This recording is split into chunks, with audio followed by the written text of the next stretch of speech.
当象征冬季的最后一股寒潮退去，春天悄悄到来了，绿叶慢慢爬满枝头，回首望去，乡间田野一片绿意。刘家村里不少村民已经在田地里头忙活着，做着春耕前的准备。时到傍晚，纷纷扛起农具往家里赶。宝哥啊，宝哥啊，我的宝哥啊，你怎么了呀？哎呀，你醒醒啊！呜的一声凄厉的嚎叫打破了乡村的宁静，夹杂着吵闹的嘈杂声。这好像是刘老婆子家，咱们过去看看。几个村民说着话，脚底下拐了个弯就往刘家赶。到了刘家，大门外已经站了不少人，都是这一村子的村民。只见刘老婆子双眼无神地坐在地上，怀里头抱着个7、8岁的小男孩。这男孩长得很是肥胖，衣衫上全是泥，口吐着白沫，身体在不停地抖动，双眼紧闭着，已然昏迷。旁边宝根他娘王小花哭得梨花带雨，看着儿子不知道如何是好。唉，可怜呐，这刘家不知道得罪了哪路神仙，前年才修了青砖大瓦房，他家的宝根就犯了这种病。唉，恐怕是活不长喽，可惜了，可惜了。村里刘家3房的老太太三阿婆一边摇头一边叹息，打量着这刘老婆子家的大瓦房。唉，我觉得吧，这可能是报应啊，是刘大郎2口子的鬼魂回来报仇都说不定呢。刘家隔壁的王大嫂子望着院中哭得伤心欲绝的婆媳2人，小声地说了一句：哎，王大娘子啊，你这话怎么说的？大郎2口子死了有2年多了，怎么又会变成鬼魂回来？东边家的李婶问了一句，不少人也都好奇，想听上一听。你们不知道，自从刘大媳妇死了后，这刘老婆子见天的就使唤这2个娃，天不亮就做活，不是打就是骂。最可恨的是不给吃的穿的，刘大丫才8岁，刘二蛋6岁，可怜呐。王大嫂子把她听到的都说了出来，她就是看不得刘老婆子这一家的做派。一家子让2个小的伺候着，也不怕遭报应。这不报应来了，刘老二结婚3年，好不容易得了这么个儿子，宝贝得很，吃得跟猪似的，见天劲儿的欺负刘大丫姐弟。哎，你这么说也是有道理的。大郎2口子，哎呦，死的那个惨呐！三阿婆是知道些，前年朝廷增兵的时候，村里好些人家都用银子抵了，只有这刘老婆子说没银子，硬是让刘大郎去当了兵。结果他又拿着刘大郎的抚恤银子修了大瓦房。阿婆，听说这刘大郎不是亲生的，到底是不是？看这样肯定不是亲生的，哪有亲妈这么对待儿子的？村民们你一言我一语的，刘家村民风淳朴，老实厚道，还真没有像刘老婆子家这样对待儿子孙子的。啊，有这个可能，平日里就听见他骂大丫2姐弟是小杂种来着。哎呀，这么说来还真是报应啊！刘大郎2口子死不瞑目啊！村里人你一言我一语的讨论着刘老婆子家遭了报应的事儿，这院子里的3个人不怎么关心，可见这刘老婆子一家在村里很不得人心。你们这些丧良心的，说什么呢？敢咒我家宝根儿，我宝根儿要是有个3长2短的，我跟你们没完！呸！别以为我不知道，你们上门来就想看我家笑话的。我告诉你们，没门儿，都给我滚远点！你们这些丧良心的，呸！不得好死！刘老婆子年轻的时候就是掐尖好强，骂起人来她要论第2，那没人敢称第1。村子里大部分的人家都被她骂过，所以说这些村民就是来看个热闹，居然连帮忙的人都没有，更别提请郎中大夫了。实在是刘老婆子这张嘴贱得很。哎呦，还有脸骂我们呢？这不就是大郎哥的鬼魂回来了吗？不然好好的能得这个怪病，还要跟我们没完？你不看看你那臭德行，就一个泼妇虐待自己的孙子孙女，不遭报应谁遭报应？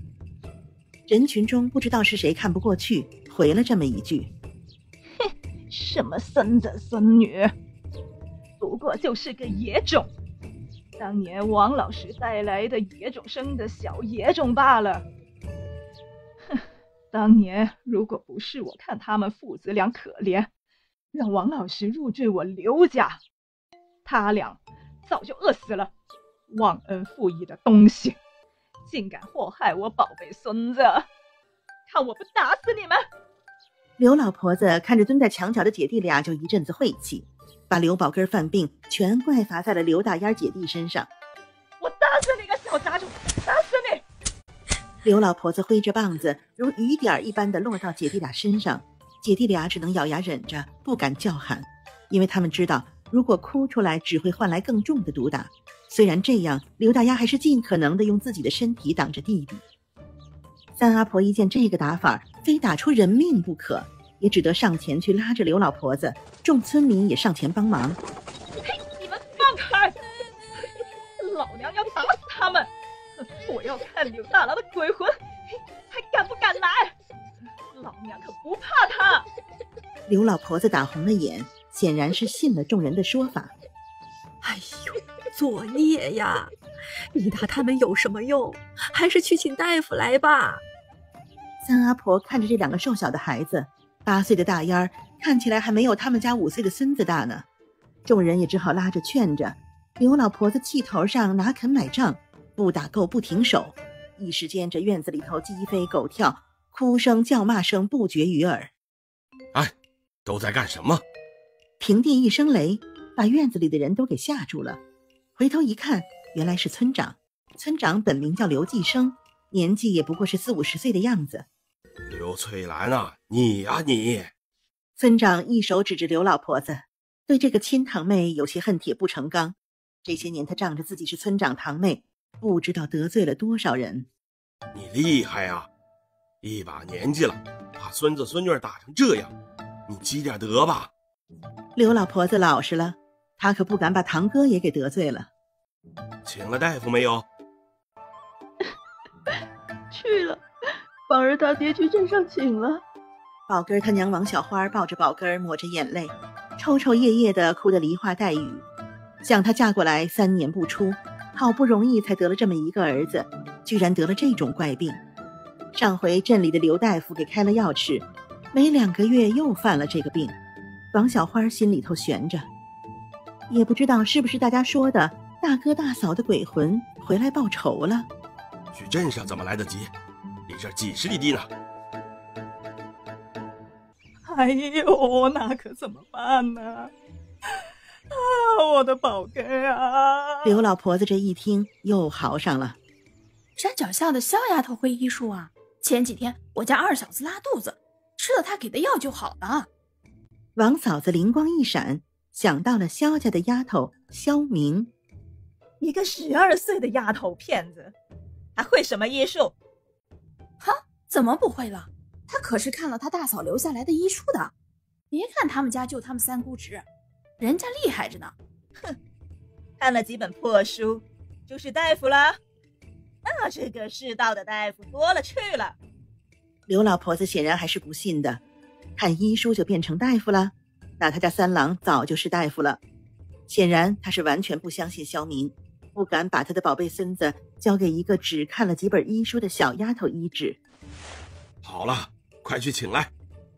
村长显然是对自己的堂妹无语了。娘啊，先把小丫头请来再说吧，宝根可等不了啊。小玉，你姑姑呢？快去叫来。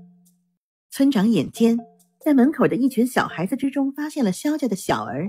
村长爷爷，我姑姑杨玲出去了，不在家。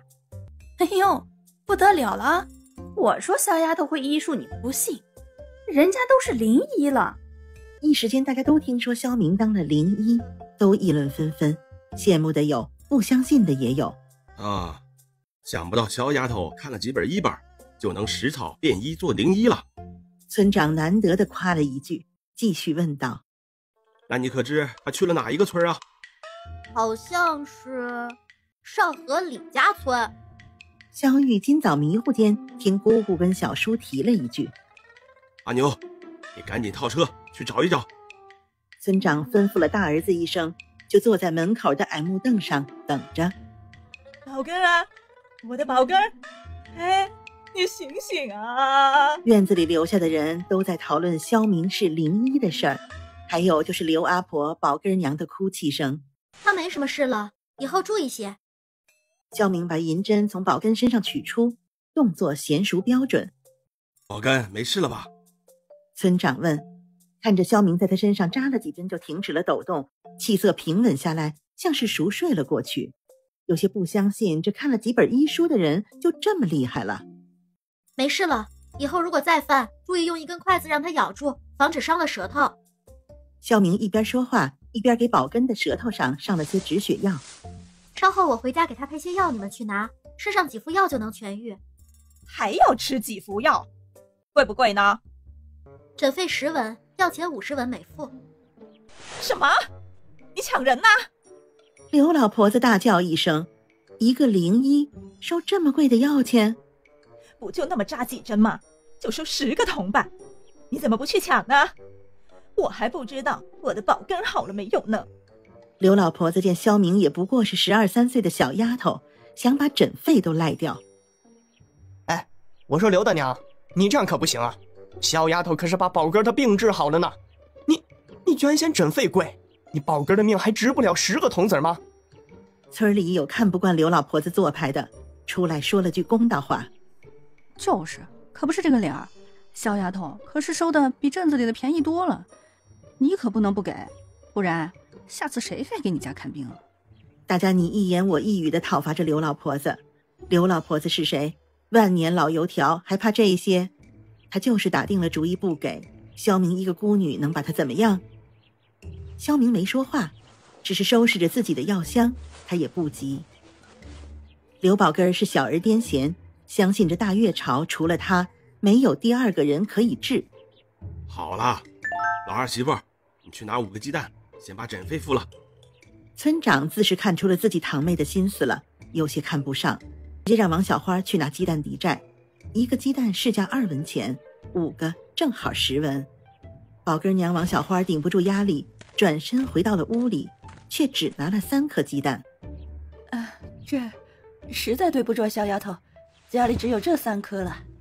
王小花装作一脸为难，她还想留着给她儿子补身子用，却不知道她的一脸装模作样的表情，大家谁不知道她心里想的是什么？哟，天天给儿子大鱼大肉，5个鸡蛋都没有？王大嫂看不下去了，谁不知道刘老婆子家的老二老三在城里头给大户人家帮工，每个月赚不少银子，竟然连2颗鸡蛋都想扣下，抠门儿。哎呦，少2个鸡蛋怎么了？在镇子里请郎中都没这么贵的。刘老婆子喷道，在她看来3个鸡蛋都是多的，她根本就没想过要给诊费。萧明也不说话，直接收了3个鸡蛋放进了药箱，又从药箱里拿出1个小瓷瓶，里边装的是红花油，对着墙角的2姐弟说道：你们过来，我给你们敷些药。刘大丫2姐弟的脸都被打肿了，嘴角血迹未干，本就破烂的衣衫被刘老婆子一顿打，现在更破了。刘大丫抱着弟弟看了一眼狠厉的刘老婆子，不敢上前。给他们敷什么药啊？2个贱蹄子，赔钱货！呸，死了干净！我可没鸡蛋给你了哈。放心，免费的。萧明展颜一笑，仿若明媚的春光，哪怕身上一身粗布的衣衫也挡不住他周身的风华。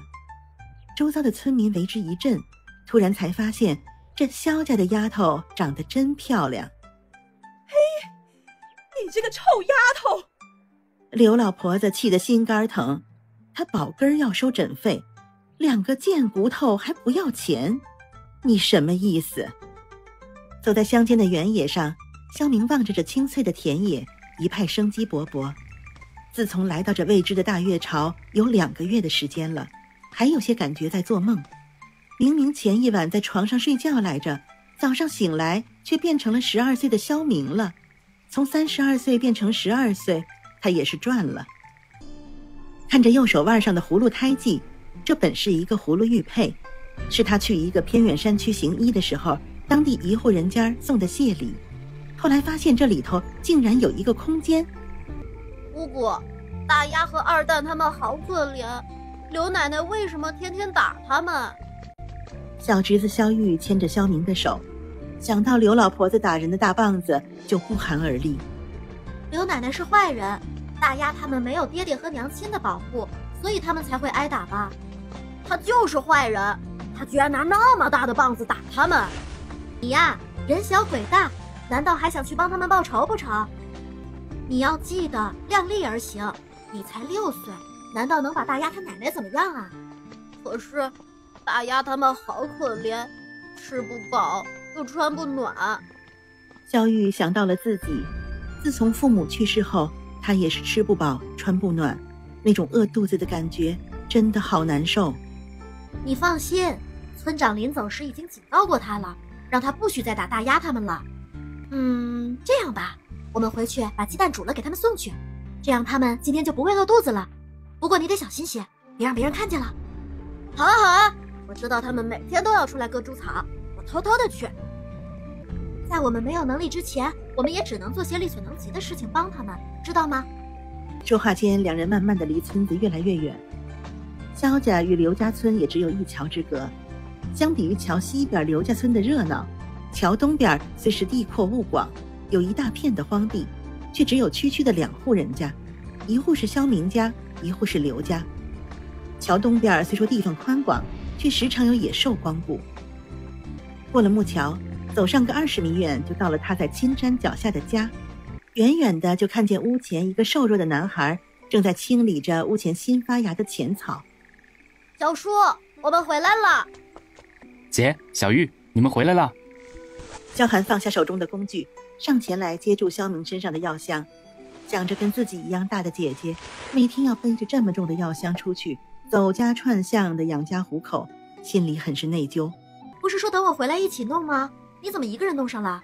小心你的身体，你才刚好呢。没事儿，我看书累了，闲着也是闲着，不如干点活运动一下，我的病早就好了。我今天换了些米和一块肥肉回来，家里油没有了。哇，有苹果！那你拿去洗一下，再给宋大婶送2个去。宋大婶是萧家唯一的邻居了，丈夫儿子死了，自己独居一个人生活，日子过得清苦。大哥大嫂在的时候，与他关系很好，经常互相帮助。你又买白米了？太贵了，下次换些杂粮就行了。没关系，我们现在正在长身体，吃好些，身体才能好。萧明可不心疼这些东西，他空间里多的是。我今天还挣了有50文呢，你先存起来，等再赚些银子就送你回学堂念书。我不去念了，送萧玉去吧。这几天萧明就没有再出去行医，主要是帮着萧寒把门前那块荒地开垦出来。他打算用来种些草药，并且偷偷地从空间里移了几株小果苗出来，浇上空间水。虽然没有出去行医，但经过这些日子摇铃以来，附近几个村子都知道了这刘家村有一位会医术的小姑娘，收费便宜不说，效果还好，找上门来看病的村民倒是有不少。萧寒干脆就平了一块空地，把桌子搬出来，专供萧明行医的时候用。小丫头，明小子，你们在忙呢？宋大娘，你小心些。哎，今天天气好，出来走走。自从吃了你给的药，我都能看清人了。有效果就好，我再配些，坚持用一定能好的。哎，我给你们送些菜种子来。宋大娘从布包里拿出些种子来，那是她去年省下的。由于他家也没有地，就是种些菜卖着来过日子。萧明二人对宋大娘很是恭敬，3个人亲亲切切地说了会儿话，远远地看见萧玉气喘吁吁地跑过来。姑姑，小安被打了，额头上流血了。小丫头，快去看看小安呐，她额头流血了。萧明也不多话，收拾了药箱。姐，我来背。宋大娘，我们去看一下。在路上听萧玉断断续续的话语中了解了情况，原来本是萧玉和小安他们几个小孩子在河边玩耍，刘宝根来了要加入。他本来就是个好强的性子，经常欺负其他小同伴，村里的小孩没有几个喜欢他的，大家都不愿意跟他玩。刘宝根恨从心起，捡起石头就朝他们一群小孩子砸了过来，正好砸到了小安子，顿时血流如注。到了村长家，未进门就听到了小安撕心裂肺的哭声，小安他娘和奶奶哭成了泪人。小安是村长家最小的孩子，平日里大家都宠着，不舍得动一根手指头，没成想让人打成了这样。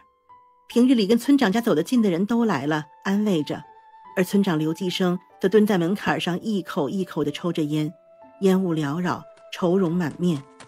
娘，媳妇儿，小丫头来了，哎呀，快让她看看。哎呀，小丫头啊，快救救小安，以后要是留了疤可怎么办呀？小安他娘哭求道。小安也不过是6、7岁的年纪，这伤口正中额中，留疤的话会影响一生。肖明快速地给小安止了血，上了药。这几天伤口可千万别沾水，等5天后再来换药。他流血太多了，多给他吃些花生、红枣之类的补血。那会留下疤痕吗？不会，以后会慢慢消的。加了空间水的药，想留疤都难。经此一事，刘老婆子家彻底的把村长家给得罪了。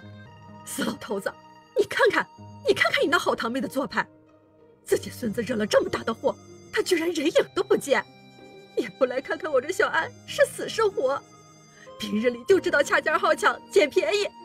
小安奶奶也是气急，当着众人的面就骂了起来。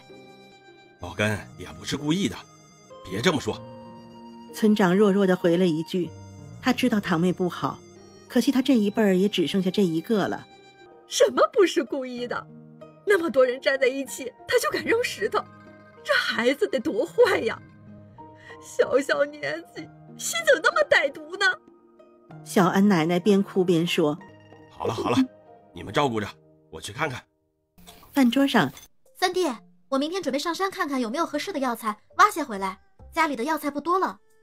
啊，上山？那可不行，山里野兽多哦。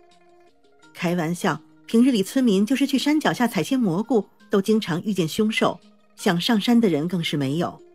你放心，我只是在外围看看，我也不敢去深山呢。还是不去了吧，山上多危险啊。家里没有药材了，况且现在这个季节变化大，容易得风寒疾病，得多备些药才行。那好吧，不过我也去，正好是些柴火。萧寒只得答应，他知道如果自己不答应，姐姐也会偷着去。那好，明天一早出发。姑姑，我也去。山路难行，你可不能去。你明天把大字写了，去看小安吧，顺便把药给他带去。中午你在宋奶奶家吃饭。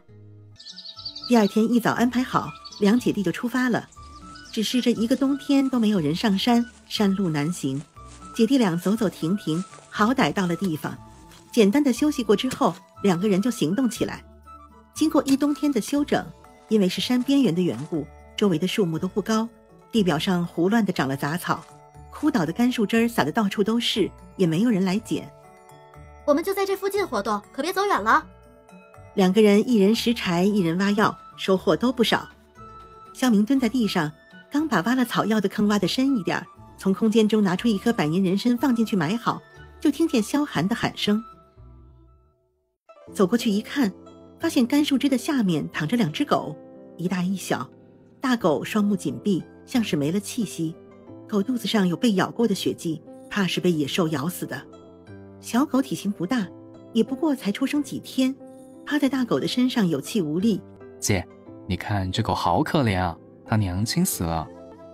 我们把它带回家养着吧，这样我们平日里不在家，香玉也有个伴，长大了还可以看家护院。